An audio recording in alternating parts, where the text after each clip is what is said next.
Good evening. स्वागत है आपका दक्ष कंपटीशन क्लासेस के यूट्यूब चैनल पर। और मैं आपका अपना मोहम्मद आशिफ मलिक।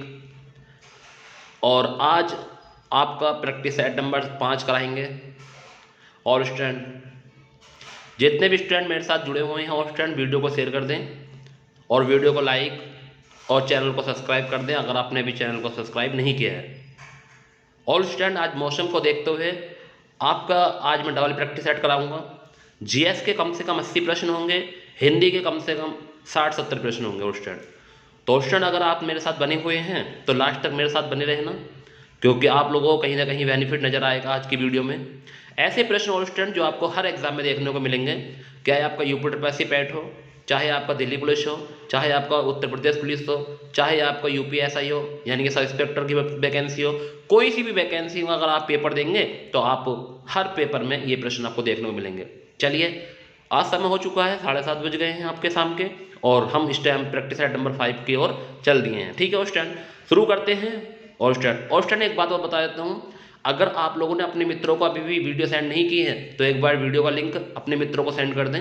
जितने भी दोस्त आपके हैं, लड़की हो या लड़का हो, सभी मेरी वीडियो को जरूर सेंड करें और बताएं उनके कि लाइव क्लास चल रही है, आप भी आइए और क्वेश्चन को लगाइए, आंसर बताइए। ठीक है स्टूडेंट, चलिए शुरुआत करते हैं स्टूडेंट। आपको पता है कि आज का प्रैक्टिस सेट डबल होने वाला है, जीएस का और हिंदी का, तो आप लोग बने रहे मेरे साथ। तो शुरुआत करते हैं आज के जीएस के पहले प्रश्न से। तो देखेंगे जीएस का जो पहला प्रश्न है वो क्या है। तो स्टूडेंट जीएस का जो पहला प्रश्न है वो है कि सिद्धार्थ को ज्ञान की प्राप्ति कहाँ हुई थी। कहाँ, यानी सिद्धार्थ बुद्ध को ज्ञान की प्राप्ति कहाँ हुई थी। तो बताना है स्टूडेंट, वाराणसी, गया, सारनाथ या कुशीनगर। तो करिए कमेंट और स्टूडेंट। और आज का मौसम तो स्टूडेंट ऐसा है कि जितना पढ़ा जाए उतना कम है। अगर आप लोग मेरे साथ बने हुए हैं तो लास्ट तक बने रहना और स्टूडेंट। आज की वीडियो में आपको बहुत बड़ा बेनिफिट होने जा रहा है, क्योंकि आप लोग इतना तो जानते हैं कि सर कहीं से न कहीं से तो बेनिफिट हो तो मैं आपको पढ़ा तो रहा हूँ स्टूडेंट, तो आप पढ़ते नहीं मेरे साथ। ठीक है, ऐसे ही 8:30 या 9:30 यानी कि 9 बजे तक आपकी वीडियो कंप्लीट हो जाएगी। अगर आप, हो सकता है कि 8:30 बजे भी कंप्लीट हो जाए, अगर 8:30 बजे वीडियो कंप्लीट नहीं हुई तो 9 बजे तक आपकी वीडियो जरूर कंप्लीट हो स्टूडेंट। तो मेरे साथ बने रहें। तो देखिए और स्टूडेंट की सिद्धार्थ जो बुद्ध है उनको ज्ञान की प्राप्ति कहाँ हुई थी। थोड़ा स्पीड से चलेंगे स्टूडेंट, आप जल्द से जल्द क्वेश्चन देखें और आंसर लगाएं। तो वाराणसी, गया, सारनाथ या कुशीनगर। तो इसका आंसर क्या हो जाएगा स्टूडेंट, तो आप बता सकते हैं कमेंट में। तो इसका आंसर हो जाएगा स्टूडेंट बी ऑप्शन। क्या हो जाएगा कि सर इसका आंसर जो हो जाएगा वो बी ऑप्शन हो जाएगा, और बी ऑप्शन में क्या आ जाएगा, गया। तो कहा जाता है कि सिद्धार्थ यानी महात्मा बुद्ध को गया में वट वृक्ष के नीचे वैशाली पूर्णिमा के दिन ज्ञान की प्राप्ति हुई थी। तो सिद्धार्थ को यानी कि महात्मा बुद्ध को गया में वट वृक्ष के नीचे वैशाली पूर्णिमा के दिन ज्ञान की प्राप्ति हुई थी। तो आंसर हो जाएगा बी ऑप्शन, गया। नेक्स्ट अगला प्रश्न देखेंगे। अगला प्रश्न है कि भारत के सुदूर पूर्व में कौन सा देश भारत के साथ सर्वाधिक लंबी अंतर्राष्ट्रीय सीमा बनाता है। तो भारत के सुदूर पूर्व में कौन सा देश भारत के साथ सर्वाधिक लंबी अंतर्राष्ट्रीय सीमा बनाता है। तो स्टूडेंट म्यांमार, वियतनाम, चीन, थाईलैंड। तो स्टूडेंट इसका आंसर क्या हो जाएगा बताइए। तो स्टूडेंट कमेंट बॉक्स में आंसर करते रहें, वेरी गुड, बहुत बढ़िया। कमेंट करो स्टूडेंट, जितना हो सके कमेंट किया करो, सभी स्टूडेंट कमेंट किया करो स्टूडेंट, मैं आपका इंतजार करता हूं, आप लोग कमेंट करें। ठीक है स्टूडेंट, वेरी गुड। तो इसका आंसर हो जाएगा म्यांमार। क्या हो जाएगा, म्यांमार। कहा जाता है कि भारत का सुदूर पूर्व में म्यांमार देश भारत के साथ सर्वाधिक लंबी अंतर्राष्ट्रीय सीमा बनाता है। तो स्टूडेंट जो हमारा म्यांमार है वो सुदूर पूर्व में भारत के साथ सबसे अधिक लंबी सीमा बनाता है। क्वेश्चन नंबर 3 देखेंगे स्टूडेंट कि संविधान की निम्नलिखित अनुसूचियों में कौन सी दल बदल विरोध कानून से संबंधित है। तो स्टूडेंट ये प्रश्न कई बार एग्जाम में पूछ लिया गया है, इसका आंसर तो आप बता के ही जाएंगे। बताइए स्टूडेंट इसका आंसर क्या हो जाएगा। तो संविधान की निम्नलिखित अनुसूचियों में कौन सी दल बदल विरोधी कानून से संबंधित है। तो आप लोग बता सकते हैं कि सर क्वेश्चन नंबर 3 का आंसर क्या हो जाएगा। तो इसका आंसर हो जाएगा स्टूडेंट ए ऑप्शन, 10वां। कौन सा है, 10वां। तो कहा जाता है कि संविधान की अनुसूची में से 10वीं अनुसूची जो है वो दल बदल विरोधी कानून से संबंधित है। कौन सी, 10वीं। Option number A. नेक्स्ट है क्वेश्चन नंबर 4। भारत में मसालों का सर्वाधिक उत्पादन कहाँ होता है। तो भारत में मसालों का सर्वाधिक उत्पादन कहाँ होता है। पहला ऑप्शन है केरल, दूसरा है बिहार, तीसरा है कर्नाटक और चौथा है तमिलनाडु। तो स्टूडेंट इसका आंसर क्या हो जाएगा, करें कमेंट करें। Very good very good very good all student, बहुत अच्छा, ऐसे ही आप पढ़ते रहें ऑल स्टूडेंट। और बच्चों को जोड़ो, आपकी संख्या कम से कम 25 के पार जानी चाहिए। 16 17 18 हो जाती है, इससे कोई वो नहीं पड़ेगा ऑल स्टूडेंट। आपकी संख्या कम से कम आज 30 होनी चाहिए ऑल स्टूडेंट। आप कहीं से भी लाइए, मुझे 30 आप लाइव क्लास दिखाइए, 30 बच्चे लाके, वेरी गुड, ऐसे ही जोड़ते रहें ऑल स्टूडेंट। चलिए, तो इसका आंसर जो हो जाएगा ऑल स्टूडेंट वो क्या हो जाएगा, इसका आंसर हो जाएगा केरल। क्या हो जाएगा, केरल। तो भारत में मसालों का सर्वाधिक उत्पादन कहाँ होता है, केरल में होता है, ध्यान रखना आपको, ठीक है। नेक्स्ट क्वेश्चन नंबर 5 देखेंगे कि अंतिम रूप से जजिया कर समाप्त करने वाला मुगल बादशाह कौन था। तो अंतिम रूप से जजिया कर समाप्त करने वाला मुगल बादशाह कौन था, तो ऑप्शन बताना है, मोहम्मद शाह रंगीला, जहांगीर, अकबर या शाहजहां। वेरी गुड, कमेंट करें, कमेंट करो ऑल स्टूडेंट, वेरी गुड। तो इसका आंसर हो जाएगा मोहम्मद शाह रंगीला। कौन हो जाएगा, मोहम्मद शाह रंगीला ऑल स्टूडेंट, ठीक है। तो क्वेश्चन नंबर 5 का जो आंसर हो जाएगा वो हो जाएगा मोहम्मद शाह रंगीला था। तो ध्यान रखना, अंतिम रूप से जजिया कर समाप्त करने वाला मुगल बादशाह मोहम्मद शाह रंगीला था। तो क्वेश्चन नंबर नेक्स्ट देखेंगे 6 नंबर। कुछ 6 नंबर में कहा गया है कि गारो, खासी और जैंतिया पहाड़ियां किस राज्य में स्थित है। तो गारो, खासी और जैंतिया पहाड़ियां किस राज्य में स्थित है, मणिपुर, असम, त्रिपुरा, मेघालय। तो क्वेश्चन नंबर 6 का आंसर क्या हो जाएगा स्टूडेंट, बताएंगे, वेरी गुड, ऐसे ही कमेंट करते रहे स्टूडेंट। क्वेश्चन नंबर 6 का आंसर जो हो जाएगा वो क्या हो जाएगा, मेघालय हो जाएगा। क्या हो जाएगा, मेघालय। तो कहा जाता है कि गारो, खासी और जैंतिया पहाड़ियां मेघालय राज्य में स्थित है। गारो पहाड़ियां दुनिया का सबसे नमी वाला क्षेत्र है। क्या कहा जाता है, गारो पहाड़ियां दुनिया का सबसे नमी वाला क्षेत्र है। यहाँ आदिवासी लोग रहते हैं, आदिवासी लोग रहते हैं, ठीक है स्टूडेंट। नेक्स्ट है क्वेश्चन नंबर 7। भारत में विशालतम लेंगुर झील निम्न में से है। तो लेंगुर झील के बारे में बताना, कौन सी है, चिल्का झील लेंगुर, बेमनाद लेंगुर, कोल्लेरू लेंगुर, पुलिकट लेंगुर। तो ऑल स्टूडेंट बताएंगे क्वेश्चन नंबर 7 का आंसर क्या हो जाएगा।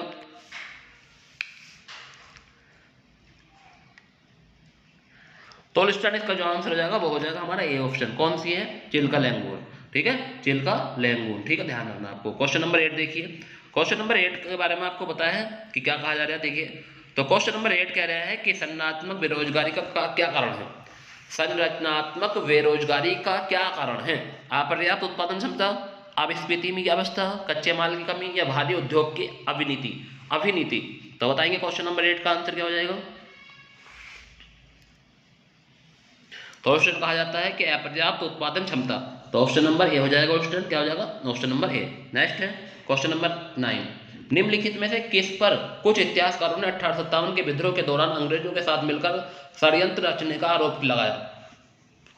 तो किस पर कुछ इतिहासकारों ने 1857 के विद्रोह के दौरान अंग्रेजों के साथ मिलकर षड्यंत्र रचने का आरोप लगाया है।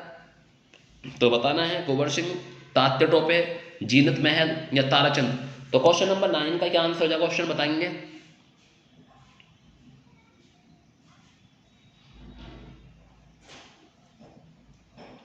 तो स्टूडेंट इसका आंसर बताया जाता है जीनत महल।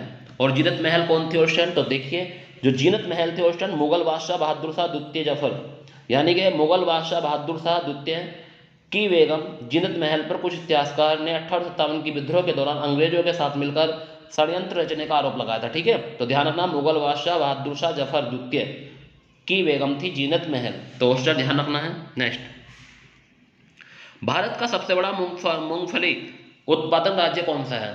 तो ऑस्ट्रेलिया, ये इस टाइम इसका सीजन चलेगा जाड़ों में, तो आप लोगों को बताना है, ठीक है, कि भारत का सबसे बड़ा मूंगफली उत्पादन राज्य कौन सा है। तो इस टाइम हो सकता है कि आपके एग्जाम में जरूर आए। तो क्वेश्चन नंबर 10 का जो आंसर हो जाएगा क्या हो जाएगा, आंध्र प्रदेश, महाराष्ट्र, गुजरात, तमिलनाडु। करिए कमेंट। और ऑप्शन आंसर तो बताओ यार, क्योंकि आप आंसर नहीं बताओगे कैसे मजा आएगा फिर। वेरी गुड, कमेंट करें, कुछ भी बताइए आप, बताइए, मैं पता चलेगा कि हाँ कितने बच्चे आंसर सही बता रहे हैं। तैयारी देखूंगा आपकी तैयारी क्या है। तो इसका आंसर हो जाएगा ऑप्शन गुजरात। क्या हो जाएगा, सी आंसर हो जाएगा। नेक्स्ट, भारत में किसी भी सदन का सदस्य हुए बिना कोई व्यक्ति कब तक मंत्री पद पर आसीन रह सकता है, 3 माह, 6 माह, 1 वर्ष, जो राष्ट्रपति निर्धारित करे। तो बताना है स्टूडेंट, क्वेश्चन नंबर 11 का आंसर क्या हो जाएगा। तो क्वेश्चन नंबर क्या हो जाए, 11 का आंसर हो जाएगा 6 माह, बी ऑप्शन, कि कोई भी व्यक्ति तब तक मंत्री पद पर रह सकता है 6 माह तक रह सकता है। कब तक, 6 माह तक। नेक्स्ट है क्वेश्चन नंबर 12। ब्रिटिश साम्राज्य के अंतर्गत स्वशासन की मांग सबसे पहले किसने और कब की? तो ब्रिटिश साम्राज्य के अंतर्गत स्वशासन की मांग सबसे पहले किसने और कब की थी? तो दादा भाई नौरोजी ने 1906 ईस्वी में, दादा भाई नौरोजी ने 1904 में, गोपाल कृष्ण गोखले ने 1905 में, लाला लाजपत राय ने 1921 में। तो बताना है क्वेश्चन नंबर 12 का आंसर क्या हो जाएगा? तो दादा भाई नौरोजी ने की थी, मगर की थी 1904 में, ऑप्शन नंबर बी। ठीक है, ध्यान रखना है, ब्रिटिश साम्राज्य के अंतर्गत स्वशासन की मांग सबसे पहले किसने की थी? तो दादा भाई नौरोजी ने की थी 1904 ईस्वी में। ध्यान रखना student. Next question number 13, Thar मरुस्थल कहाँ स्थित है? तो थार मरुस्थल कहाँ स्थित है? राजस्थान, हरियाणा, गुजरात, पंजाब। तो क्वेश्चन नंबर 13 का आंसर बताएंगे। तो क्वेश्चन नंबर 13 का जो आंसर हो जाएगा वो हो जाएगा राजस्थान में है। कहाँ है? राजस्थान में। तो कहा जाता है कि थार मरुस्थल राजस्थान में स्थित है और थार मरुस्थल राजपुताना और सिंध नदी की घाटी के निचले भाग के मध्य में फैला हुआ है। ठीक है, ध्यान रखना है, जो थार मरुस्थल है वो राजपुताना और सिंधु नदी की घाटी के निचले भाग में मध्य में फैला हुआ है। ठीक है, नेक्स्ट अगला क्वेश्चन देखेंगे। भारत में प्रथम बहुउद्देशीय नदी घाटी परियोजना का निर्माण निम्न में से किस नदी पर किया गया? तो भारत में प्रथम बहुउद्देशीय नदी घाटी परियोजना का निर्माण निम्न में से किस नदी पर किया गया? तो बताना क्वेश्चन। तो दामोदर, कोयना, गोदावरी या कावेरी। तो क्वेश्चन नंबर 14 का जो आंसर हो जाएगा क्वेश्चन वो क्या हो सकता है? तो आप लोगों को बताना है कि भारत के प्रथम बहुउद्देशीय नदी घाटी परियोजना का निर्माण निम्न में से किस नदी पर किया गया? तो क्वेश्चन नंबर 14 का आंसर बताइए, दामोदर, कोयना, गोदावरी या कावेरी। चलिए, तो ऑस्टन इसका आंसर हो जाएगा दामोदर। क्या हो जाएगा? दामोदर। और इसके बारे में कहा जाता है ऑस्टन कि भारत में प्रथम बहुउद्देशीय नदी घाटी परियोजना का निर्माण कार्य दामोदर नदी पर 7 जुलाई 1948 को पूरा हुआ था। कब हुआ था? 7 जुलाई 1948 को यह कार्य पूरा हो गया था ऑस्टन दामोदर नदी पर। ध्यान रखना है, तो ये कभी कभी क्वेश्चन पूछ लेता है। नेक्स्ट अगला प्रश्न है, नीति आयोग की स्थापना कब की गई? 1 अप्रैल 2015, 1 जनवरी 2015, 1 फरवरी 2015, 1 मार्च 2015। तो क्वेश्चन नंबर 15 का आंसर बताएंगे कि नीति आयोग की स्थापना कब की गई?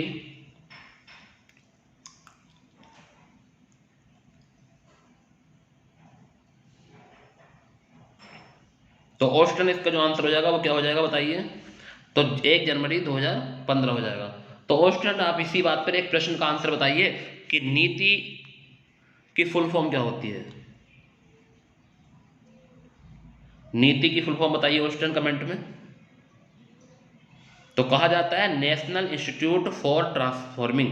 ठीक है, ध्यान रखना है, नेशनल इंस्टीट्यूट फॉर ट्रांसफॉर्मिंग नीति इंडिया। ठीक है, ध्यान रखना, national institute for transforming India, ये NITI की फुल फॉर्म है। ध्यान रखना क्वेश्चन। अगला प्रश्न है, निजी क्षेत्र में देश का प्रथम निर्यात प्रोसेसिंग क्षेत्र EPZ कहाँ स्थापित किया गया? तो क्वेश्चन ध्यान रखना, निजी क्षेत्र में देश का प्रथम निर्यात प्रोसेसिंग क्षेत्र EPZ कहाँ स्थापित किया गया? सूरत, नोएडा, कांडला या विशाखापट्टनम। तो क्वेश्चन नंबर 16 का क्या आंसर हो जाएगा क्वेश्चन बताना है। तो इसका आंसर हो जाएगा क्वेश्चन ए ऑप्शन, सूरत में। कहाँ? सूरत में। क्वेश्चन नंबर 17 है, कैंडला किसका मात्रक है? ज्योति फ्लक्स, ज्योति तीव्रता, ज्योति प्रभाव या ज्योति दाब। बताइए कमेंट में। तो कैंडला जो मात्रक है वो किसका है?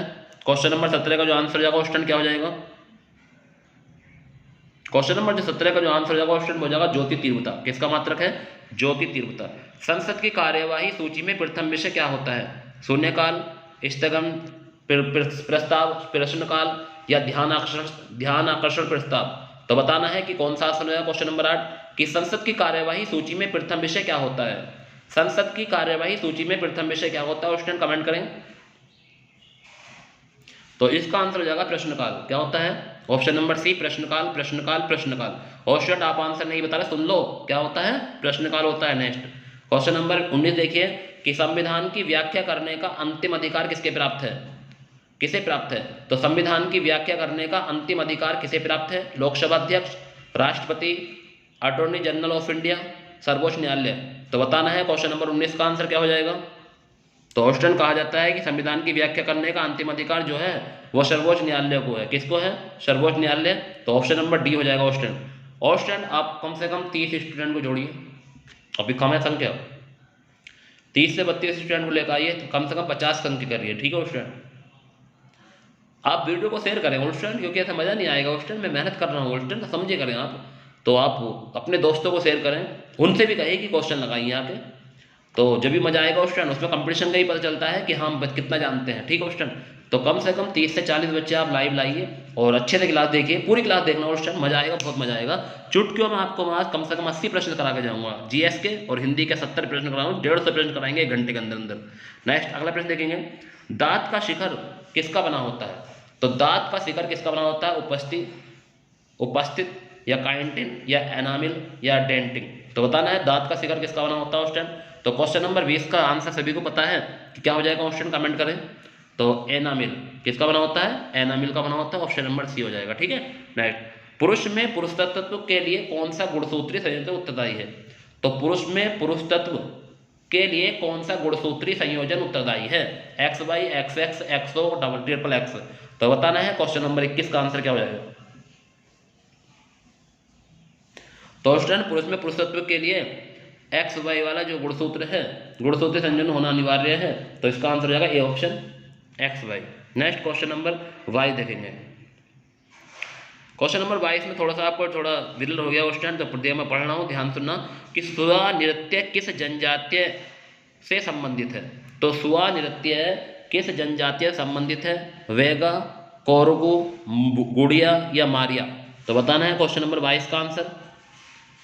तो इसका आंसर हो जाएगा सुआ नृत्य जो है वो वेगा से संबंधित है। नेक्स्ट क्वेश्चन नंबर 23, शून्य समूह में रखे गए तत्व किस नाम से जाने जाते हैं? हैलोजन, क्षार धातु, क्षारीय मृद धातु या निष्क्रिय तत्व। तो शून्य समूह में रखे गए तत्व किस नाम से जाने जाते हैं?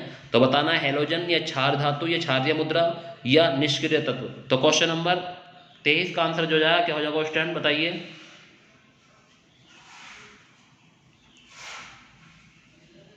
तो कहा जाता है जो शून्य तत्व शून्य समूह में रखे जाते हैं उन्हें हम कहते हैं, और किस नाम से जानते हैं? तो उन्हें कहते हैं स्टूडेंट, उन्हें कहा जाता है निष्क्रिय तत्व। क्या कहा जाता है? निष्क्रिय तत्व। नेक्स्ट क्वेश्चन नंबर 24 देखिए। क्वेश्चन नंबर 24 कह रहा है कि धूल प्रदूषण के रोकने के लिए उपयुक्त वृक्ष कौन सा है? तो धूल प्रदूषण रोकने के लिए कौन सा वृक्ष है? सीताशोक, महुआ, पॉपुलर या नीम। तो धूल प्रदूषण रोकने के लिए उपयुक्त में से कौन सा पेड़ लगाना चाहिए आप लोगों को? तो क्वेश्चन नंबर 24 का आंसर बताइए। तो सबसे अच्छा जो वृक्ष है वो नीम का है। कौन सा है? नीम। तो धूल प्रदूषण रोकने के लिए उपयुक्त वृक्ष जो है वो कौन सा है? नीम है। नेक्स्ट है, पाणिनि द्वारा रचित पुस्तक का नाम क्या है? तो महाभाष्य, मिताक्षर या मध्यायमिका कारिका या अष्टाध्यायी। तो बताएंगे पाणिनि द्वारा रचित कौन सी पुस्तक है स्टूडेंट?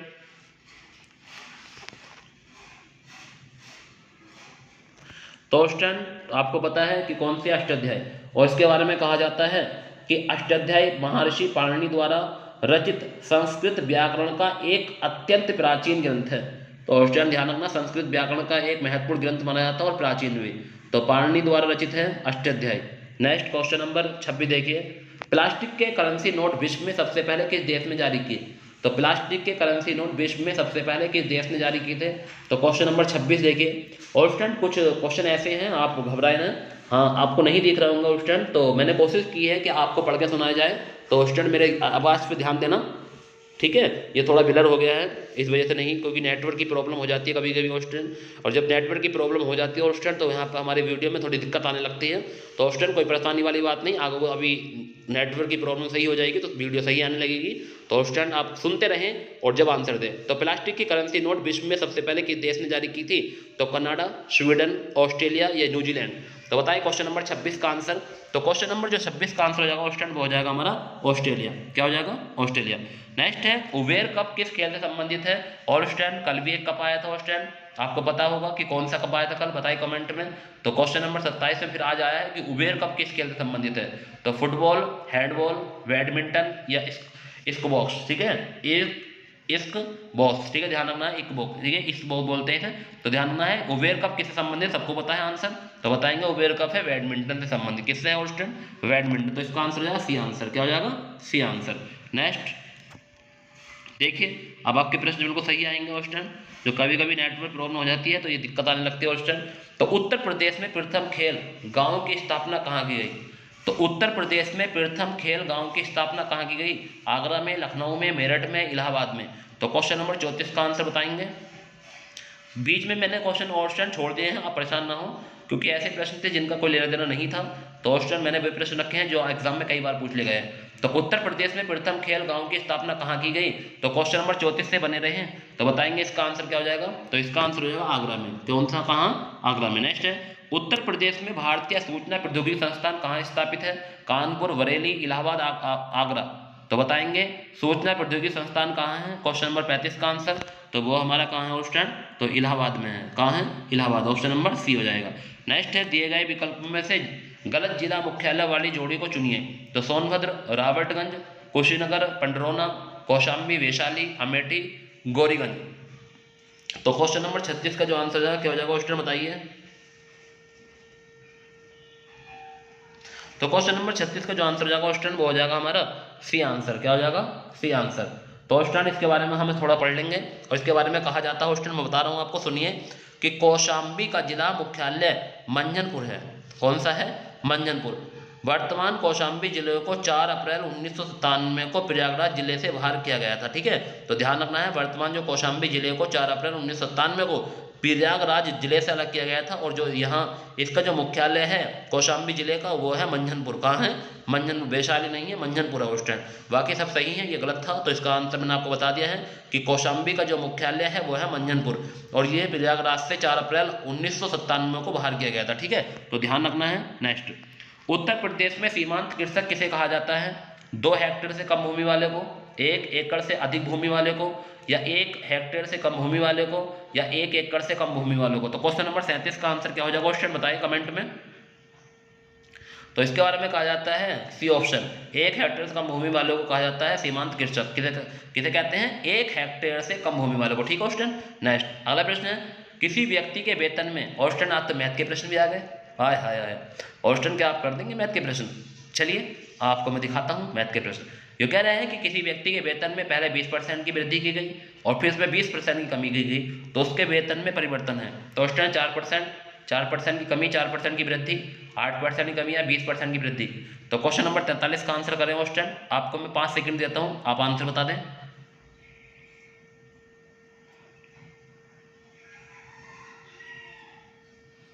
ठीक है ऑस्टन, बता दी। वेरी गुड वेरी गुड, बहुत बढ़िया। तो आज मैथ के 3-4 प्रश्न आ गए ऑस्टन, तो आपका तो बहुत अच्छा हुआ आज। तो देखिए इसका जो आंसर हो जाएगा वो हो जाएगा 4% कमी। अगर कभी ऐसा प्रश्न आता है कि 20% की वृद्धि और 20% की कमी होती है, वहाँ पर कमी आएगी हमेशा। तो आपको ध्यान रखना है कि कितनी कमी आएगी? 4% की कमी आई है। ठीक है, नेक्स्ट 18.5 गुणा 21.4 गुणा, यहाँ पे कितना आया जो हमारा आंसर आया? तो 6255.22। तो बताइए यहाँ पे कितना रखें? तो क्वेश्चन नंबर 44 का जो आंसर हो जाएगा क्वेश्चन करिए मल्टीप्लाई। ऐसी कौन सी संख्या रखें जो यहाँ पा जाए? तो क्वेश्चन इन दोनों की मल्टीप्लाई से भाग कर देंगे 6255 को। जल्दी करिए, 58.5 की और 21.4 की गुणा करने के बाद 62.55.22 को भाग कर दीजिए। जो आएगा वो यहाँ पे गुणा में आ जाएगा। क्वेश्चन बताइए क्या हो सकता है? बाकी आपकी मर्जी है, कैसे करना चाहते हो वैसे करिए। तो क्वेश्चन नंबर 44 का जो आंसर हो जाएगा क्या हो जाएगा क्वेश्चन? Very good. तो क्वेश्चन नंबर 44 का जो आंसर हो जाएगा वो ये हो जाएगा। और स्टूडेंट पेन कॉपी लेकर बैठा करो, क्योंकि आपको क्वेश्चन जो दिक्कत आए उसे लिख लिया भी करो। ठीक है, नेक्स्ट कहा गया है क्वेश्चन नंबर 45। ये भी हमारा मैथ का ही प्रश्न है। इसमें कहा गया है कि 0.12 0.12 पढ़ते हैं क्वेश्चन, कॉमा 0.21 और कॉमा 8 का चतुर्थानुपाती क्या होगा? तो बताना क्वेश्चन। अच्छा प्रश्न है क्वेश्चन, ये मैथ के 4-5 प्रश्न आ गए हैं, तो आपके लिए तो बहुत ही वेरी गुड हो। तो चतुर्थानुपाती जो हो जाएगा क्वेश्चन नंबर 45 का आंसर आप लोग बता सकते हैं कमेंट में। तो क्वेश्चन जो इसका आंसर हो जाएगा वो कितना होगा? 14 होगा। क्वेश्चन आप सोल्व करके मुझे सॉल्यूशन भेज सकते हैं। ठीक है, वेरी गुड, बहुत बढ़िया। नेक्स्ट लास्ट प्रश्न है गणित का, और ये कह रहे हैं कि 24 विद्यार्थियों की एक कक्षा का औसत भार 35 किलोग्राम है। यदि शिक्षक का भार भी सम्मिलित कर लिया जाए तो औसत भार 400 ग्राम बढ़ जाता है। तो शिक्षक का भार बताना है। ठीक है क्वेश्चन, 24 विद्यार्थियों की कक्षा का औसत भार 35 किलोग्राम है। यदि शिक्षक का भार भी सम्मिलित कर लिया जाए तो औसत भार 400 ग्राम बढ़ जाता है। तो शिक्षक का भार कितना है? 50, 55, 45, 53।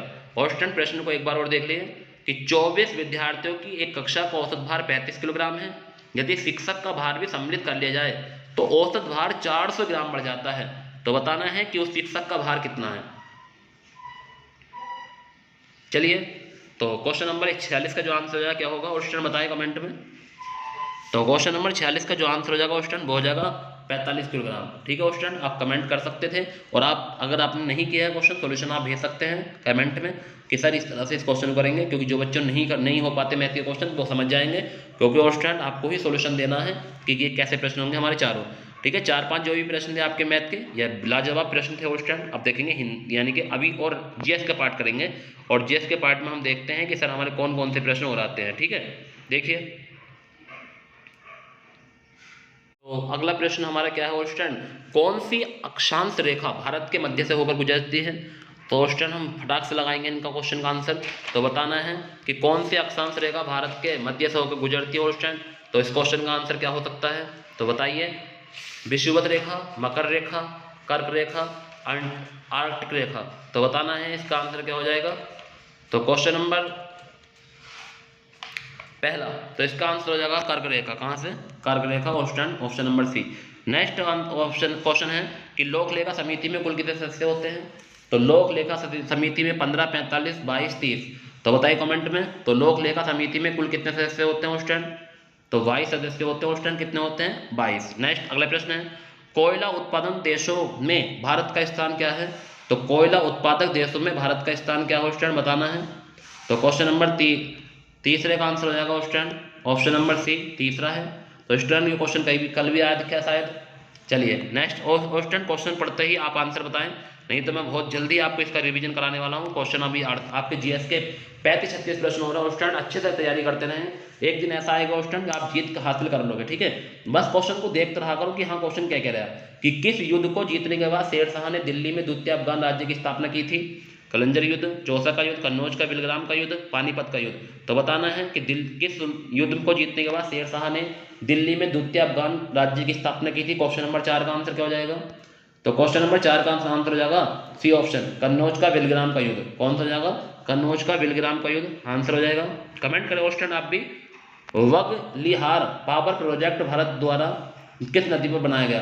तो वगलिहार पावर प्रोजेक्ट भारत द्वारा किस नदी पर बनाया गया, झेलम, चिनाब, सिंध, सतलज। तो क्वेश्चन नंबर 5 का जो आंसर हो जाएगा क्वेश्चन क्या हो जाएगा, कमेंट करिए। इसका आंसर हो जाएगा चिनाब नदी पर। कौन सी नदी पर, चिनाब नदी पर। क्वेश्चन नंबर 6 देखिए, भारतीय संविधान के किस अनुच्छेद में अनुसूचित जनजाति के लिए एक राष्ट्रीय आयोग का प्रावधान है। अनुच्छेद 338A, अनुच्छेद 341, अनुच्छेद 16, अनुच्छेद 82। तो बताइए भारतीय संविधान के किस अनुच्छेद में अनुसूचित जनजाति के लिए एक राष्ट्रीय आयोग का प्रावधान है। तो क्वेश्चन नंबर 6 का आंसर हो जाएगा स्टूडेंट 338 का ए, अनुच्छेद 338 का ए। नेक्स्ट है क्वेश्चन नंबर 7, निम्नलिखित में किस सुल्तान ने पहले हजरत आला की उपाधि अपनाई और बाद में सुल्तान की। तो निम्नलिखित में से किस सुल्तान ने पहले हजरत आला की उपाधि अपनाई और फिर बाद में सुल्तान की। तो ऑप्शन बताना है, बहलोल लोदी, सिकंदर लोदी, शेर शाह सूरी या इस्लाम शाह सूरी। ऑप्शन थोड़ा स्पीड से पढ़ूंगा क्योंकि आपको बहुत सारे प्रश्न आपको ये बताने हैं। तो ऑस्टन मेरे साथ बने रहें और अपने दोस्तों को भी जोड़ें, क्योंकि ऐसे प्रश्न ऑस्टन आपको किसी न किसी एग्जाम में जरूर मिल जाएंगे। 100% कह रहा हूँ ऑस्टन, और बिल्कुल सबूत दिखा दूंगा आपको, पहले आप पढ़ लीजिए। तो क्वेश्चन नंबर 7 का आंसर हो जाएगा शेर शाह सूरी। क्या हो जाएगा, शेर शाह सूरी। नेक्स्ट प्रश्न है क्वेश्चन नंबर 8, और क्वेश्चन नंबर 8 देखेंगे कि भारत में बॉक्साइट का सबसे बड़ा उत्पादक राज्य कौन सा है। तो भारत में बॉक्साइट का सबसे बड़ा उत्पादक राज्य कौन सा है, बताना है। तो क्वेश्चन नंबर 8 का आंसर क्या हो जाएगा। तो क्वेश्चन नंबर 8 का जो आंसर हो जाएगा वो हो जाएगा ओडिसी। क्या हो जाएगा, ओडिसी हो जाएगा स्टूडेंट। ठीक है, नेक्स्ट क्वेश्चन नंबर 9 देखेंगे, उर्वरक उत्पादन में भारत का विश्व में कौन सा स्थान है। तो उर्वरक उत्पादन में भारत का विश्व में कौन सा स्थान है, बताना है। क्वेश्चन नंबर 9, पहला, चौथा, तीसरा, दूसरा, बताइए। तो क्वेश्चन नंबर 9 का जो आंसर हो जाएगा वो हो जाएगा तीसरा। कौन सा है, तीसरा है। नेक्स्ट है सहरिया जनजाति कहाँ पाई जाती है क्वेश्चन, यही पिछले एग्जाम में देखने को मिला क्वेश्चन। तो सहरिया जनजाति कहाँ पाई जाती है, मध्य प्रदेश, आंध्र प्रदेश, राजस्थान, उत्तर प्रदेश। तो सहरिया जनजाति पाई जाती है स्टूडेंट राजस्थान में। आप लोग भी कमेंट करें।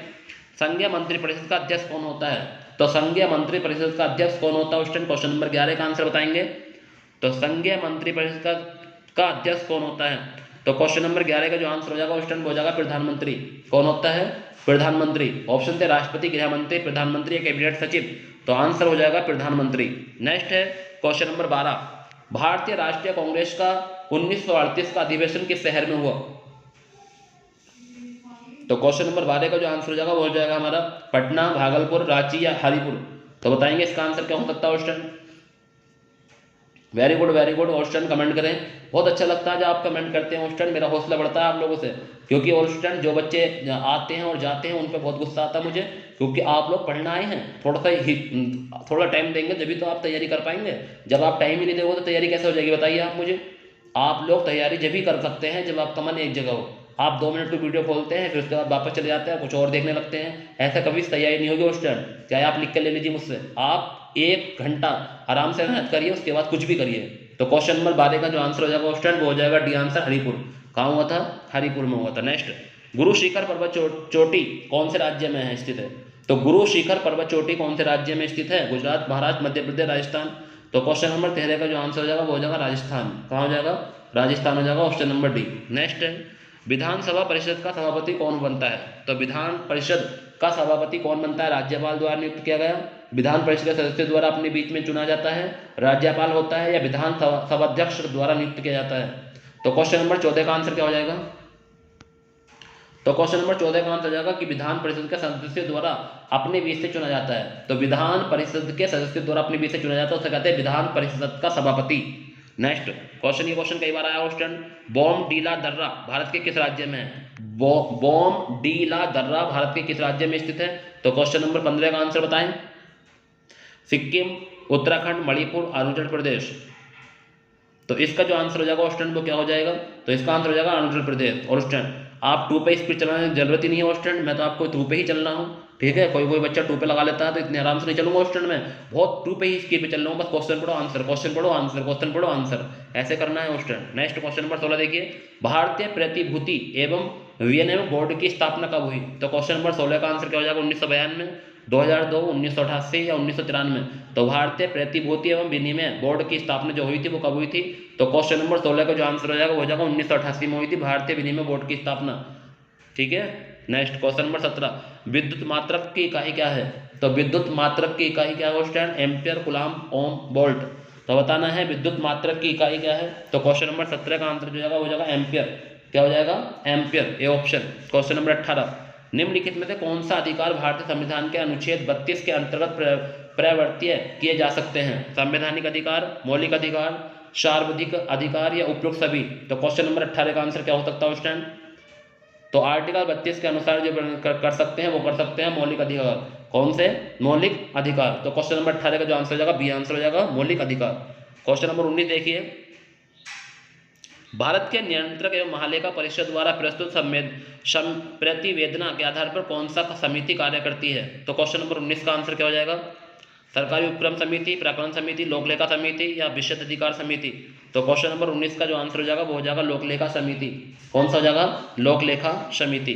क्वेश्चन नंबर 20 देखिए, इलेक्ट्रॉन का समरूप कौन है? बीटा, गामा, अल्फा या एच परमाणु। तो बताना है कि कौन सा हो जाएगा? इलेक्ट्रॉन का समरूप होता कौन है?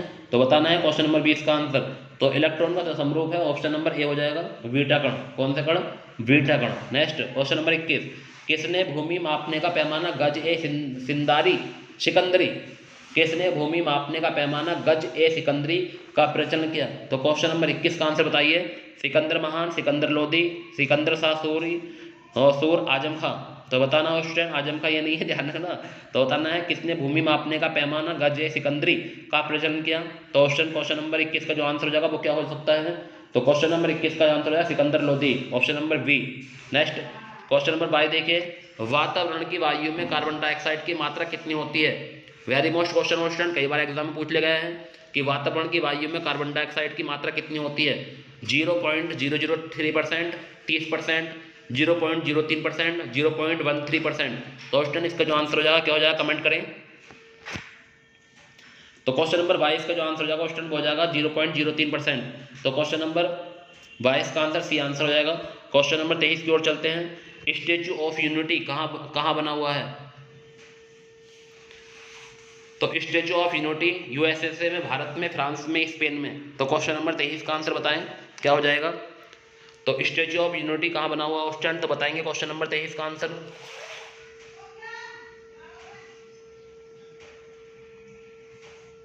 तो इसका आंसर हो जाएगा स्टूडेंट भारत में। और ये भारत में किस जगह है? तो बता देता हूँ कि स्टैच्यू ऑफ यूनिटी भारत के गुजरात के नर्मदा जिले में केवड़िया गांव में सरदार सरोवर बांध से 3.2 किलोमीटर दूर साथुवेट, जो कि नर्मदा नदी पर एक टापू है, में स्थापित है। तो ध्यान रखना स्टूडेंट।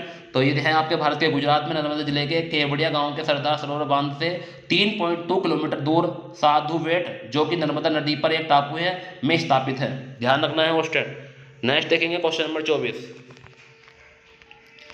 क्वेश्चन नंबर 24 कह रहा है कि एजेंडा 21 का संबंध किससे है? सुरक्षा परिषद को संयुक्त राष्ट्र संघ के महासचिव की report, Rio de Janeiro Brazil में पृथ्वी शिखर सम्मेलन का दस्तावेज, या विकासशील देशों की मांग पर चार्ट, या भारत का 21वीं शताब्दी को शुभारंभ करने का आधुनिकीकरण का कार्यक्रम। तो बताना है कि एजेंडा 21 का संबंध किससे है। Question number 24।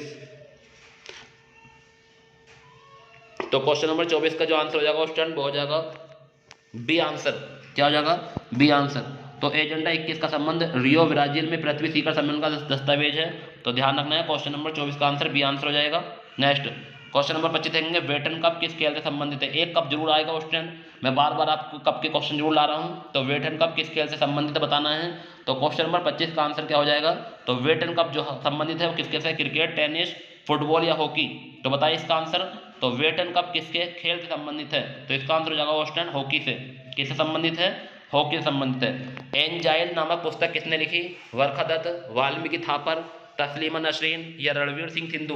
तो बताना है कि एंजाइल नामक पुस्तक किसने लिखी? तो बताइए स्टूडेंट, वर्षादत्त, वाल्मीकि थापर, तस्लीमा नसरीन या रणवीर सिंह सिंधु? तो क्वेश्चन नंबर 26 का जो आंसर हो जाएगा स्टूडेंट वो हो जाएगा तस्लीमा नसरीन ने लिखी थी एंजाइल नामक पुस्तक। तो तस्लीमा नसरीन। क्वेश्चन नंबर 26 का आंसर सी हो जाएगा।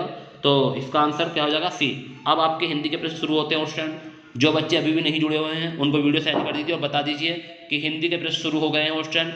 देखो मैंने आपको 26 प्रश्न आपके मात्र 8 से 9 मिनट में पूरे रिवीजन करा दिए, और शुरू के प्रश्न आपको मैंने 38 प्रश्न कम से कम 20-25 मिनट में वो रिवीजन कराए। तो स्टूडेंट अगर आप अब भी भूल जाओगे तो नाम बदल देना मेरा, आप नहीं भूल सकते स्टूडेंट। तो ऐसे ही होती है तैयारी, क्योंकि आप लोग मेरे साथ बने हुए हैं। तो मेरा ये पूरा हक वो जिम्मेदारी है कि आप लोगों को अच्छे से अच्छा प्रोवाइड करा जाए और आपको अच्छे से अच्छा मटेरियल दिया जाए और आपकी तैयारी में 4 चांद लगा दिया जाए, जिससे आपका सिलेक्शन इसी बार हो जाए।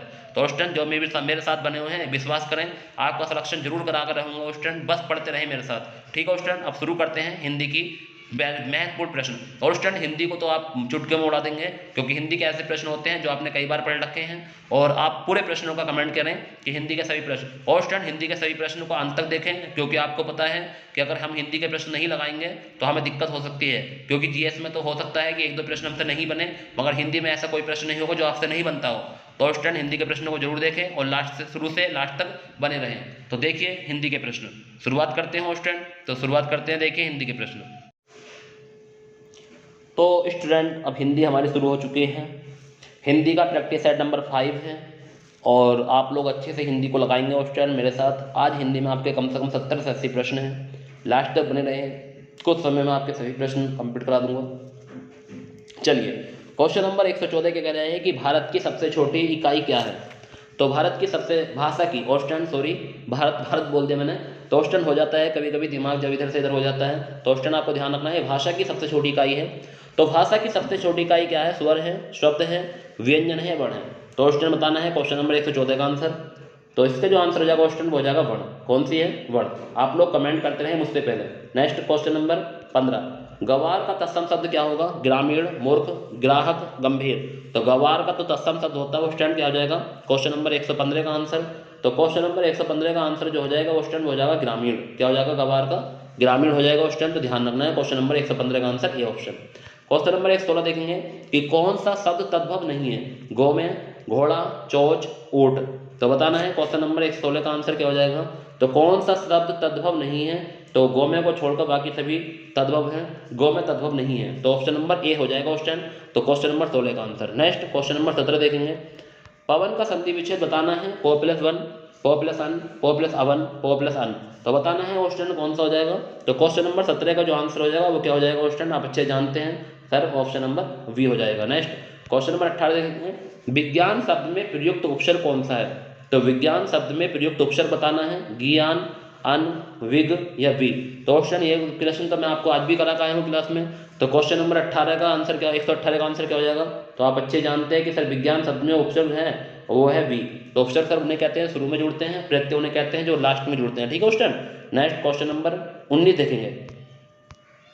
क्वेश्चन नंबर 19 है कि किस काल की क्रिया वर्तमान काल में है? कल वे आप आने वाले थे, अचानक बिजली गोद उठी, उसने फल खा लिए थे, मैं तुम्हारा पत्र पढ़ रहा हूँ, मोनू स्कूल गया। तो बताएंगे क्वेश्चन नंबर 119 का आंसर क्या हो जाएगा कि किस काल में वर्तमान काल में हो रही है क्रिया। तो बताना है किस वाक्य में क्रिया वर्तमान काल में हो रही है। तो क्वेश्चन नंबर 119 का आंसर हो जाएगा मैं तुम्हारा पत्र पढ़ रहा हूँ, कार्य शुरू इस टाइम चल रहा है वो उस टाइम। तो यही क्रिया क्या है? वर्तमान काल में है। तो क्वेश्चन नंबर 120 देखेंगे। मानव शब्द का विशेषण क्या होता है? मानवता, मनुष्य, मानवीकरण, मानवीय या मन। क्वेश्चन कमेंट करें क्या हो जाएगा क्वेश्चन नंबर 120 का आंसर। तो मानव शब्द का जो विशेषण बनता है क्वेश्चन वो बनता है मानवीय। क्या बनता है? मानवीय, ऑप्शन नंबर डी। नेक्स्ट है बाल का स्त्रीलिंग क्या होता है? बाल का स्त्रीलिंग क्या होगा? तो बताना है वाली, वाला, वालिका या वालिका। तो क्वेश्चन बताना है, एक में बा का पेट चिरा हुआ है, एक में डी में बा का पेट नहीं चिरा हुआ है। तो क्वेश्चन नंबर 121 का आंसर बताइए क्या हो सकता है।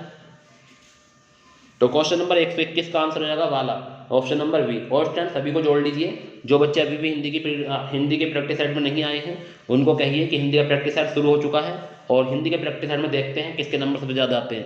क्वेश्चन कंपटीशन क्या करो, कमेंट में बताया करो, देखो तुमसे ज़्यादा हम हैं, क्योंकि ऐसे ही आपकी तैयारी में 4 लगेंगे ऑप्शन, और मैं जितना पढ़ा रहा हूँ ऑप्शन पढ़ते रहें और मेरे साथ बने रहें। तो देखिए क्वेश्चन नंबर 122।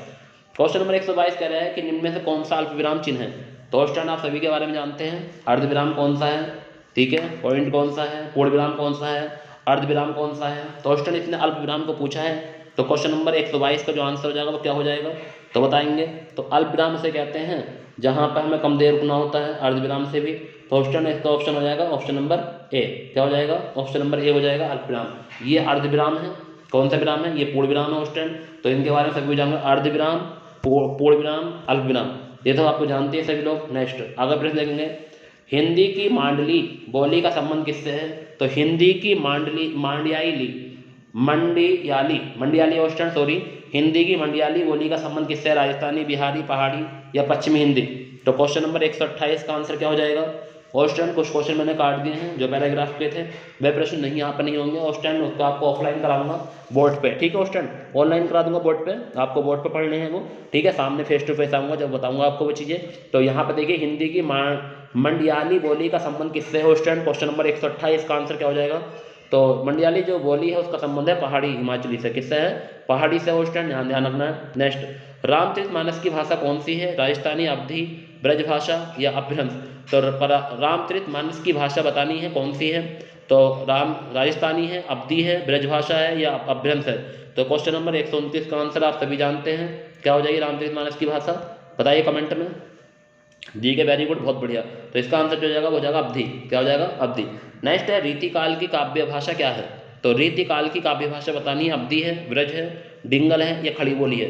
तो रीतिकाल की काव्य भाषा क्या है। तो क्वेश्चन नंबर 130 का जो आंसर हो जाएगा वो हो जाएगा ब्रज। क्या हो जाएगा? ब्रज भाषा है। कौन सी है क्वेश्चन? ब्रज भाषा है। नेक्स्ट जिस क्रिया का फल कर्ता में पड़ता है उसे क्या कहा जाता है। आकर्मक, एक कर्मक, सहकर्मक या द्विकर्मक। जिस क्रिया का फल कर्ता में पड़ता है उसे क्या कहते हैं उस टाइम। क्वेश्चन नंबर 131 का आंसर बताइए। तो आप सभी जानते हैं जिस क्रिया का फल कर्ता में पड़ता हो तो उसे आकर्मक क्रिया कहते हैं, और जिस क्रिया का फल कर्म पे पड़ता हो उसे साकर्मक क्रिया कहते हैं। तो इस क्वेश्चन में जो आंसर हो जाएगा वो ए ऑप्शन हो जाएगा। नेक्स्ट क्वेश्चन नंबर 132 देखेंगे। पीटिका शब्द में कौन सा प्रत्यय लगा हुआ है। इका, आ, इका या आ। तो बड़ी से इका है या छोटी से इका है, पीटिका। तो क्वेश्चन नंबर 132 का जो आंसर हो जाएगा बताइए क्या हो जाएगा। तो क्वेश्चन नंबर 132 का आंसर होगा इका, छोटी से बनेगा इका, तो ये हो जाएगा सी ऑप्शन। तो क्वेश्चन नंबर 132 का आंसर हो जाएगा इका, सी ऑप्शन। नेक्स्ट है एत, राज, विपत्ति, असहमति इत्यादि के विभिन्न अर्थ है। दराज, लड़ाई, संघर्ष, आपत्ति। तो बताना है क्वेश्चन नंबर 133 का आंसर क्या हो जाएगा क्वेश्चन, करिए कमेंट। तो ऐतराज, विपत्ति, असहमति सब आपत्ति के हैं। तो ऑप्शन आपके ऑप्शन हो जाएगा डी ऑप्शन। नेक्स्ट माया महाठगनी हम जानी, तिरगुन फंस गए डोले बोले मधुरी बानी। तो क्वेश्चन इसमें बताना है कि कौन सा अलंकार है, रूपक, अन्योक्ति, यमक, श्लेष। तो क्वेश्चन नंबर 134 का आंसर क्या हो जाएगा, कमेंट करें क्वेश्चन। जहां एक शब्द के अनेक अर्थ हो आप जानते हैं, तो वो हो जाएगा श्लेष अलंकार। कौन सा जगह? श्लेष अलंकार। माया महाठगनी हम जानी, त्रिगुण फंस लिए कर डोले, बोले मधुकरी बानी। ठीक है, बोले मधुकरी बानी। तो ध्यान रखना हो स्टूडेंट। तो इसमें हमारे क्या हो जाएगा? श्लेष अलंकार है स्टूडेंट। और श्लेष अलंकार किस नाम से और जानते हैं? कमेंट करें अगर आपको पता है तो। क्वेश्चन नंबर 135 पाएंगे, सच्चरित्रता किस मूल शब्द से बना है? सच्चरित्रता किस मूल शब्द से बना है? सच्चरित्र, चरित्र, सच्चरित्र या चरित्रता? तो बताना है। क्वेश्चन नंबर 135 का आंसर क्या हो जाएगा? तो आप जानते हैं क्वेश्चन नंबर 135 का जो आंसर है चरित्र से बना है, सच्चरित्रता। ठीक है। नेक्स्ट क्वेश्चन नंबर 136, इनमें से कौन सा शब्द संज्ञा है? क्रोधित, क्रोध, क्रोध या क्रोधी? तो बताना है। क्वेश्चन नंबर 136 का आंसर क्या हो जाएगा? इसमें से कौन सा शब्द संज्ञा है? तो स्टूडेंट बने रहे मेरे साथ। आपको आज मैं हिंदी है कम से कम 40 पैसा 50 70 क्वेश्चन कराऊंगा। 50-60 क्वेश्चन तो होने हैं कंफर्म कि इसमें से कौन सा शब्द संज्ञा है। तो बताएंगे क्वेश्चन नंबर 136 का आंसर। तो इसमें जो सब संज्ञा शब्द है, तो ऑप्शन इसका आंसर हो जाएगा सी आंसर। क्या हो जाएगा? सी आंसर, क्रोध। नेक्स्ट क्वेश्चन नंबर 137 देखेंगे कि व्युत्पत्ति के आधार पर संज्ञा कितने भेद होते हैं? तो व्युत्पत्ति के आधार पर संज्ञा कितने भेद होते हैं स्टूडेंट? तो व्युत्पत्ति के आधार पर जो संज्ञा के भेद होते हैं स्टूडेंट आप सभी जानते हैं, 3 होते हैं, ऋण, यौगिक, योग ऋण। ठीक है। और अर्थ के आधार पर 5 होते हैं, वो भी आप जानते हैं, जातिवाचक, भाववाचक, समवाचक, द्रव्यवाचक। ठीक है, इनके बारे में आप जानते हैं। ठीक है। नेक्स्ट क्वेश्चन नंबर 138 का आंसर देंगे, जीतने की इच्छा क्या कहलाती है? जिजीविषा, जिज्ञासा, आकांक्षा या जिज्ञासा? तो बताना है कौन सा सही है? जीतने की इच्छा। क्वेश्चन नंबर 138 का आंसर बताइए। तो क्वेश्चन नंबर 138 का जो आंसर हो जाएगा ऑप्शन हो जाएगा ऑप्शन नंबर बी, जिज्ञासा। जीतने की इच्छा कहलाती है जिज्ञासा, जिज्ञासा। तो ऑप्शन नंबर बी हो जाएगा। छिन्न का विलोम क्या होगा? प्रक्षिप्त, संलग्न, अभिन्न या भिन्न? तो बताना है क्वेश्चन नंबर 139 का आंसर। तो छिन्न का जो विलोम होता है ऑप्शन वो होता है संलग्न। छिन्न माने अलग, संलग्न माने साथ। नेक्स्ट चपला का समानार्थी बताना है। कंजोश, ज्वाला, दामिनी या भावनी?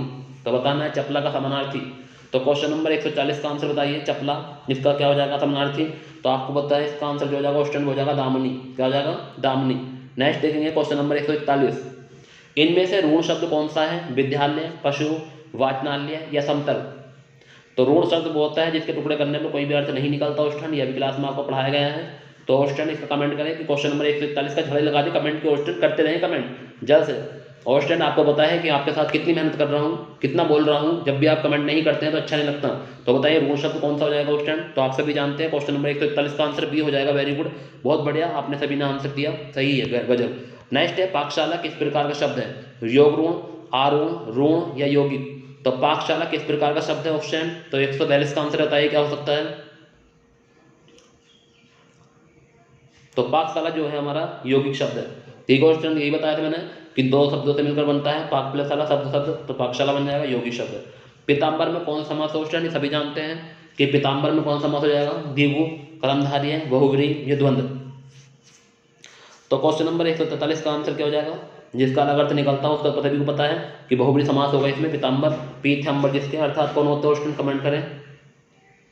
नेक्स्ट क्वेश्चन नंबर 144, पो 12 होने का अर्थ क्या है? पो 12 होना, कार्य सिद्ध होना, शुभ हो जाना, दाब हारना या लाभ ही लाभ होना? तो बताएंगे पो 12 होना। क्वेश्चन नंबर 144 का आंसर क्या होगा?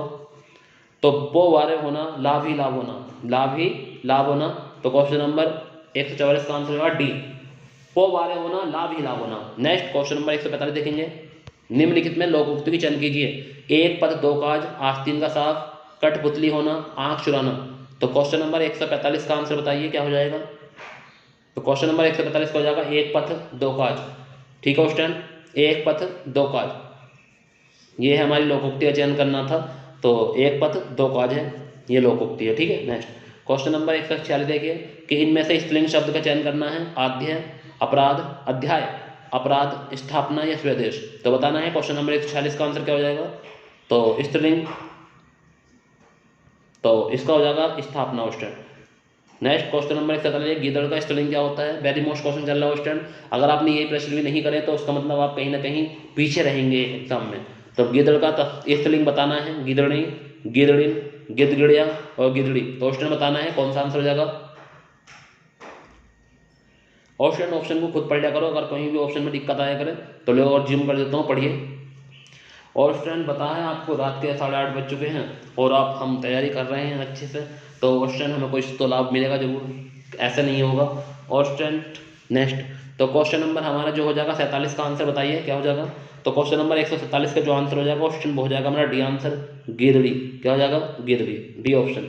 नेक्स्ट देखेंगे, हे प्रभु मेरी इच्छा पूर्ण करो, वाक्य में कारक के सही भेद बताइए। तो हे प्रभु संबोधन है, संबोधन कारक है, अधिकरण है, आपादान कारक है, तो बताएंगे हे प्रभु मेरी इच्छा पूर्ण करो। तो क्वेश्चन नंबर 148 का संबोधन है क्वेश्चन, क्या हो जाएगा? संबोधन, हेरे अरे। तो संबोधन आपको पता है, पहचान ये थी, एक्सपीरियंस मार्क मिलता है क्वेश्चन। तो क्वेश्चन नंबर 148 का आंसर क्या हो जाएगा? ए ऑप्शन हो जाएगा। नेक्स्ट, रस कितने प्रकार के होते हैं क्वेश्चन, तो रस कितने प्रकार के होते हैं भरत मुनि के अनुसार कितने हैं, तो बताना है क्वेश्चन नंबर 149 का आंसर। तो 149 के लास्ट में जितना है लिखा हुआ, तो 149 है, तो लास्ट में कितना है? 9। तो रस तो उतने प्रकार के होते हैं, मगर भरत मुनि के अनुसार कितने होते हैं? 8 होते हैं। उन्होंने शांत रस को नहीं माना था, तो कमेंट करें कि शांत रस को किसने माना था उस टाइम। जब भरत मुनि ने शांत रस को रस नहीं माना, तो शांत रस को रस मानने वाले कौन थे, तो बताएंगे कमेंट बॉक्स में। नेक्स्ट, इनमें से सम्मात्रिक छंद का कौन सा उदाहरण है, तो क्वेश्चन नंबर 150 है कि इनमें से सम्मात्रिक छंद का कौन सा उदाहरण है, रोला, सोरठा, दोहा, चौपाई। तो सम्मात्रिक छंद बताना है, बाकी सब अर्धसम्मात्रिक छंद के हैं, एक सम्मात्रिक छंद का है, क्योंकि आपने पढ़ लिया होगा सोरठा, दोहा, रोला, ठीक है, ये विषम मात्रिक का भी है या नहीं है, तो आपको वो ध्यान रखना है कि कौन कौन सा किसका है। तो इसमें जो है हमारे ये हैं, ये कौन से मात्रिक छंद के हैं, जो चौपाई हमारा जो है तब मात्रिक छंद का है, बाकी सब अर्धसम्मात्रिक हैं, सोरठा, दोहा, बरगो, लाला, ठीक है।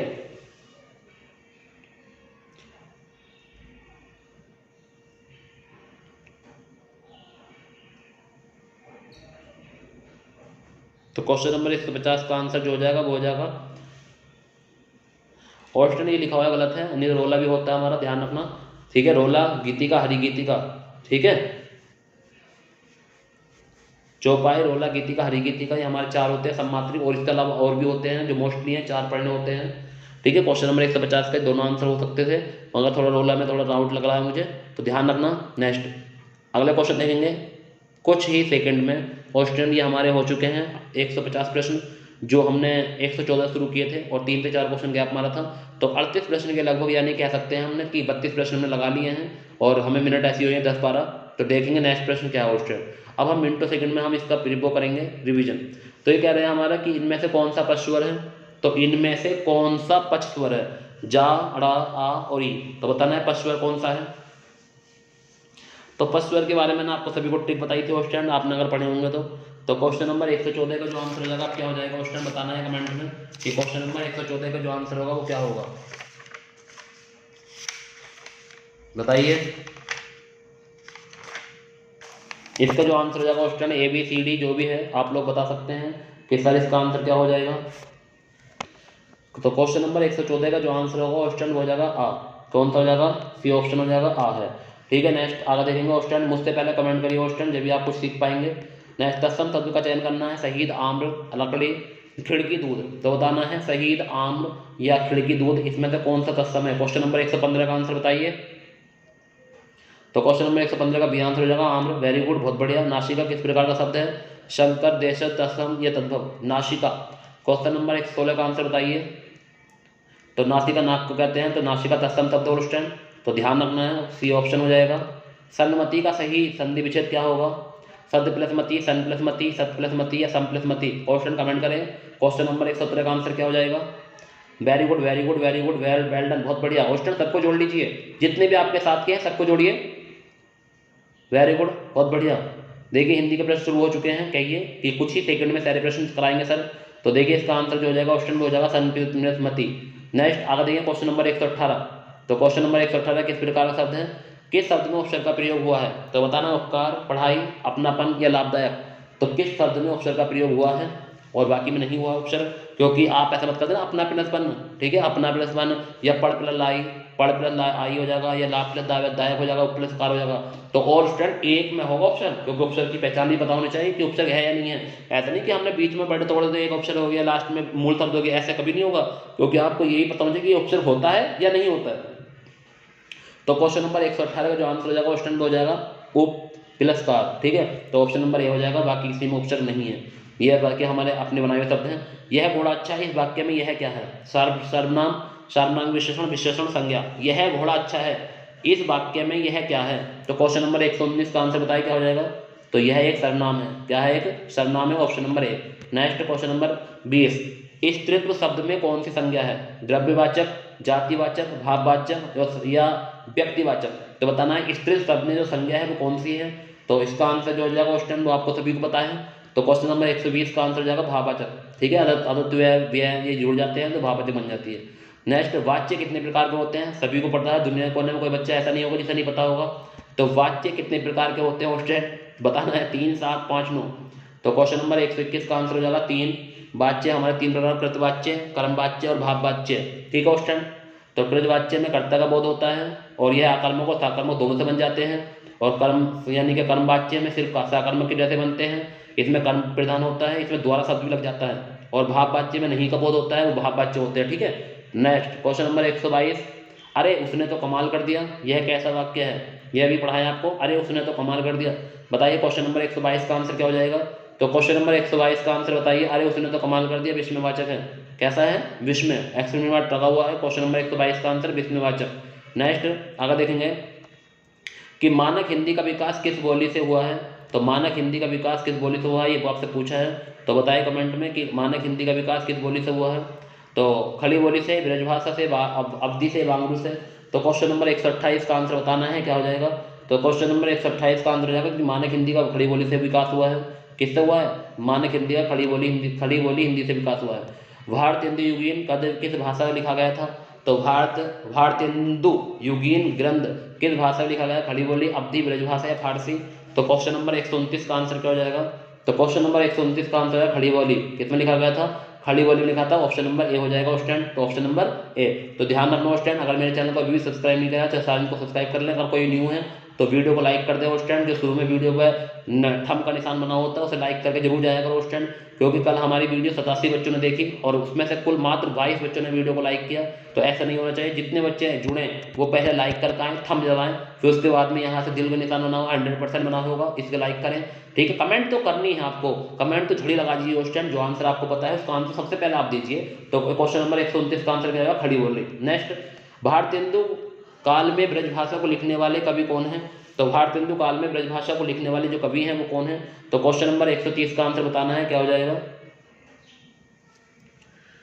तो क्वेश्चन नंबर 130 का जो आंसर हो जाएगा ऑप्शन में बताना है क्या हो जाएगा? माखनलाल चतुर्वेदी, रामनरेश पांडे या बालकृष्ण शर्मा या जगन्नाथ दास रत्नाकर? तो बताना है क्वेश्चन नंबर 130 का आंसर क्या हो सकता है। तो क्वेश्चन नंबर 130 का जो आंसर हो जाएगा क्वेश्चन बताए कमेंट में। तो आधुनिक काल में ब्रजभाषा में लिखने वाले कौन थे? जो जगन्नाथ दास रत्नाकर, ऑप्शन नंबर डी। ठीक है क्वेश्चन। नेक्स्ट क्वेश्चन नंबर 131 देखेंगे। क्वेश्चन ऐसे प्रश्न चल रहे हैं जो आपके एग्जाम में कई से कई बार पूछ ले गए हैं। देखिए, द्विगु समास शब्द पूछा है कि द्विगु समास किस पद में है? दशनन, पंचांग, ज्ञानेश सागर या कपड़े लत्ते? तो द्विगु समास बताना उस टाइम। तो किस में हो जाएगा उस टाइम? तो क्वेश्चन नंबर 131 का जो आंसर हो जाएगा उस टाइम। तो अब उस टाइम अब क्या करना, मजबूरी हमारी कि अब इसमें एक जब हमारा बहुवचन समास नहीं आया है तो हम दशनन में भी हम द्विगु समास लगा सकते हैं। तो ये हो जाएगा दस है आनंद जिसके। ठीक है, मगर ध्यान रखना है उस टाइम ये किसी और के लिए प्रयोग भी होता है, इसलिए हमने यहाँ लगा दिया।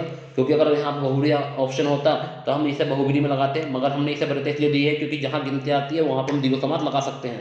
ठीक है उस टाइम। तो इस वजह से इस क्वेश्चन को यहाँ बरते दी गई है। तो क्वेश्चन नंबर 131 का आंसर हो जाएगा वो हो जाएगा ए ऑप्शन, और ऐसे कोई ऑप्शन नहीं है जिसे हम लगाएं उस टाइम। तो ध्यान रखना है। नेक्स्ट क्वेश्चन नंबर 132, काट का उल्लू क्या का अर्थ है? निर्जीव, अत्यधिक सरल, गुणवान या मूर्ख? काट का उल्लू। तो क्वेश्चन नंबर 132 का जो आंसर हो जाएगा क्या हो जाएगा बताएं कमेंट में। तो काट का उल्लू होता है उस टाइम, आपको सभी को पता है। मूर्ख क्या होता है? मूर्ख, डी ऑप्शन।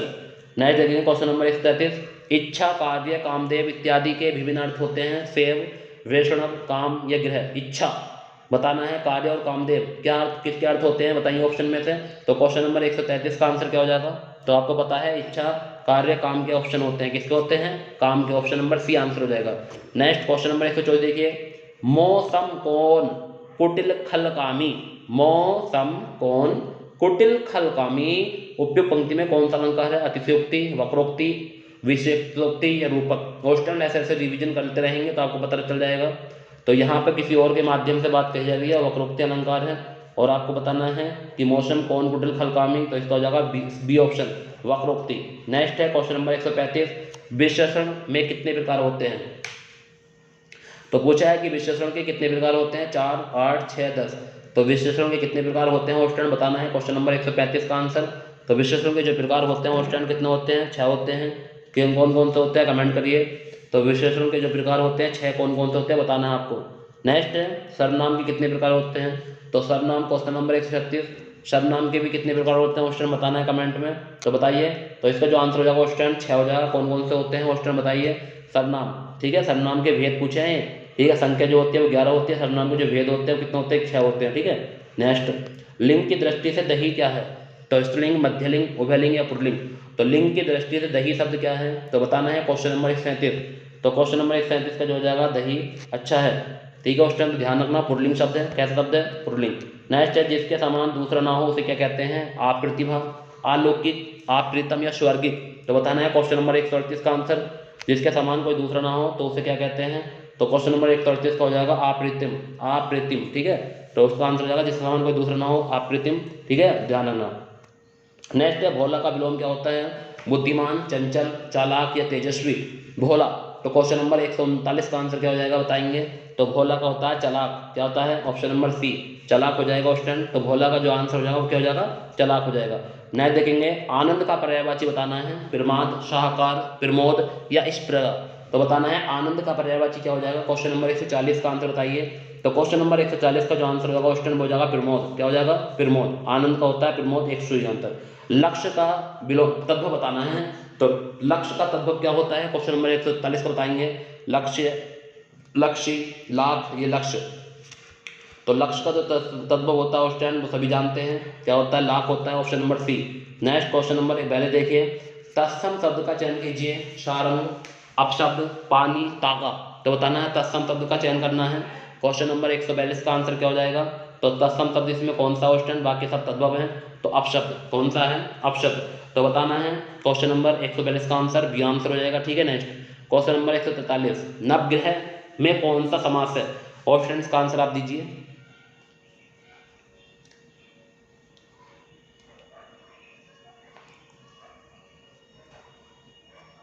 तो क्वेश्चन नंबर 143 का जो आंसर हो जाएगा उस टाइम क्या हो जाएगा कमेंट करें।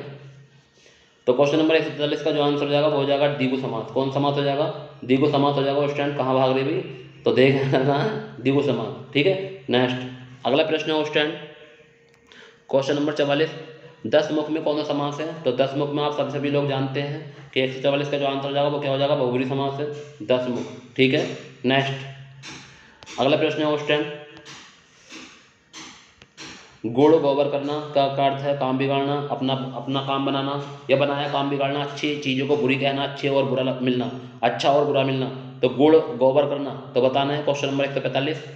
तो ऑप्शन अच्छी चीज़ों को बुरी कहना, गुड़ गोबर करना, ऑप्शन नंबर बी। या बनाया काम बिगड़ना, तो ऑप्शन गुड़ गोबर करना, तो ऑप्शन नंबर बी हो जाएगा उस टाइम कि बनाया काम बिगड़ना, गुड़ गोबर करना, तो बनाया काम बिगड़ना, ठीक है। नेक्स्ट क्वेश्चन नंबर 146 देखेंगे और क्वेश्चन नंबर 146 है कि 19-20 होना, भाग जाना, हिसाब जोड़ना, बहुत अंतर होना या बहुत कम अंतर होना। उस टाइम इसका आंसर तो बताई दो। तो 19-20 होना, बहुत कम अंतर होना उस टाइम। तो क्वेश्चन नंबर 146 का जो आंसर हो जाएगा डी आंसर हो जाएगा, बहुत कम अंतर होना। नेक्स्ट देखेंगे क्वेश्चन नंबर 147, 9 दिन चले अढ़ाई कोष का अर्थ क्या है, हरामखोरी करना, अधिक समय में काम करना, बहुत धीमी गति से चलना या बहुत धीमी गति से काम करना। 9 दिन चले अढ़ाई कोष, तो बताना है क्वेश्चन नंबर 147 का आंसर क्या हो जाएगा। तो क्वेश्चन नंबर 147 का आंसर हो जाएगा डी आंसर, बहुत धीमी गति से काम करना। तो ऑप्शन नंबर क्या हो जाएगा, डी आंसर हो जाएगा, बहुत धीमी गति से काम करना। क्वेश्चन नंबर 148 देखेंगे, खग ही जाने खग की भाषा कर। तो पक्षियों की भाषा जानना, पक्षी अपनी भाषा स्वयं समझते हैं। क्वेश्चन नंबर 148 का ऑप्शन देंगे, समान प्रवृत्ति वाले एक दूसरे को सहारते हैं, पक्षियों की तरह बोलना। तो ऑप्शन नंबर क्या हो जाएगा, डी सी आंसर हो जाएगा, समान प्रवृत्ति वाले ही एक दूसरे को सहारते हैं, ठीक है। खग जाने खग की भाषा, तो समान प्रवृत्ति वाले एक दूसरे को सहारते हैं। तो उस टाइम 2 प्रश्न और बचे हैं। कर्मणश का स्थायी भाव आपको सभी को पता है, तो आप जानते हैं, कमेंट करें कर्मणश का स्थायी भाव। तो कर्मणश का जो स्थायी भाव होता है वो होता है 100 उस टाइम। तो वेरी मोस्ट क्वेश्चन है। नेक्स्ट और लास्ट प्रश्न आज का, शिल्पागत आधार पर दोहे का उल्टा छंद कौन सा होता है। तो उस टाइम इस प्रश्न का आंसर आप सभी लोग बता सकते हैं। कि शिल्पागत आधार पर दोहे का उल्टा छंद क्या होता है, तो आप बताएं कमेंट में। तो दोहे का जो उल्टा होता है वो होता है सोठा। तो स्टूडेंट एक बात बताएंगे कि दोहा का जो उल्टा सोठा होता है, तो ये बताना है कि इसके पहले और तीसरे चरण में कितनी कितनी मात्रा होती है और दूसरे और चौथे चरण में कितनी कितनी मात्रा होती है। ठीक है स्टूडेंट, तो आज के ये वेरी महत्वपूर्ण प्रश्न यहीं पे समाप्त होते हैं स्टूडेंट।